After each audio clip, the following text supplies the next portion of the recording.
বাহ ক্যা সিন হ্যায়, জিন্দাওলির দর্শন পেয়ে এই মহিলার জীবনটা ধন্য হয়ে গেল।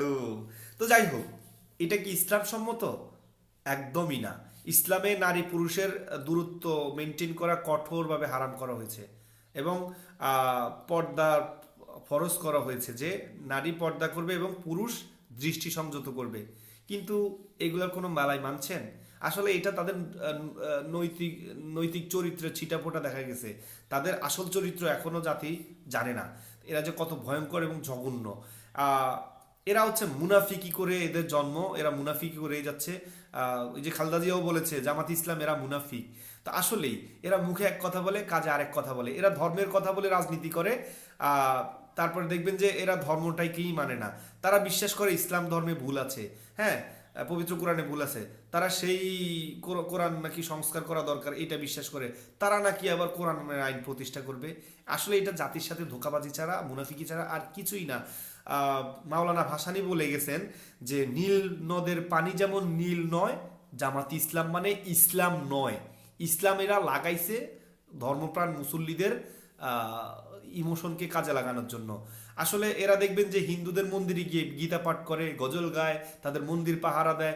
আবার খ্রিস্টানদের গির্জাতে গেলে তারা ভালো খ্রিস্টান হয়ে যায়। হ্যাঁ, এরা আসলে বৌদ্ধদের মাজারে গেলে, গির্জাতে গেলে তারা আবার বৌদ্ধ হয়ে যায়। এদের কাজই হচ্ছে ধর্ম ব্যবসা করা। শুধু এরা ইসলাম না, এরা সব ধর্মকে নিয়ে ব্যবসা করতে চায়। তো যাই হোক, এটা আসলে তাদের চরিত্র এখন জাতির কাছে স্পষ্ট। তারা আসলে যুগে যুগে দেখবেন যে ইংরেজের সময়ে তারা ইংরেজদের দালালি করছে। ভারতীয় উপমহাদেশের যে আমরা এই অঞ্চলের মানুষ যে স্বাধীনতা চেয়েছিল, আন্দোলন করেছে, জামাত ইসলাম তার বিরোধিতা করছে। তারপরে ভারত স্বাধীনতা পাওয়ার পর তারা জামাত চায়নি যে পাকিস্তান সৃষ্টি হোক। হ্যাঁ, তারপরে আবার পাকিস্তান থেকে তারা তখন ভারতের দালালি করছে। এইবার পাকিস্তান সৃষ্টি হওয়ার পর এরা পাকিস্তানের দালালি করছে, বাংলাদেশকে তারা স্বাধীনতার বিরোধিতা করছে এবং 30 লক্ষ মানুষকে হত্যা করার সহযোগিতা করছে তারা। তা এই রাজাকার আলবদর বাহিনী গঠন করে তারা গ্রামে গঞ্জে কোন জায়গায় সুন্দরী মহিলা আছে, কোন জায়গায় মুক্তিযোদ্ধা আছে, এরা আসলে তথ্য দিত পাকিস্তানিদের কাছে। এরা আসলে যদি না থাকতো আমাদের মুক্তিযোদ্ধাদের সময় লাগতো না 9 মাস, তা হয়তো 3-4 মাসে স্বাধীন করে ফেলতে পারতো। কিন্তু দুর্ভাগ্য, এই জাতি এই আজও এই জামাতের মতো অভিশাপ আমরা বহন করতে হচ্ছে।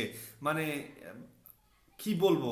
তো যাই হোক, এই জামাতের কাছ থেকে আমাদেরকে সবাই দূরত্ব মেনটেন করতে হবে। তো আসলে এই জামাতিরা যুগে যুগে মুনাফিকি করে গেছে। তারা আরবদের কাছ থেকে বলে যে বাংলাদেশের গরিব অসহায় মানুষের জন্য ডোনেশন আনে, সেই টাকা তাদের নিজেদের অ্যাকাউন্টে রাখে, তাদের রাজনৈতিক কর্মকাণ্ড করে। যাই হোক, যুবকদেরকে বিভিন্ন রকমের বই পড়িয়ে মানে মগজ দোলাই করে তারা তাদের দলে নিয়ে যায়।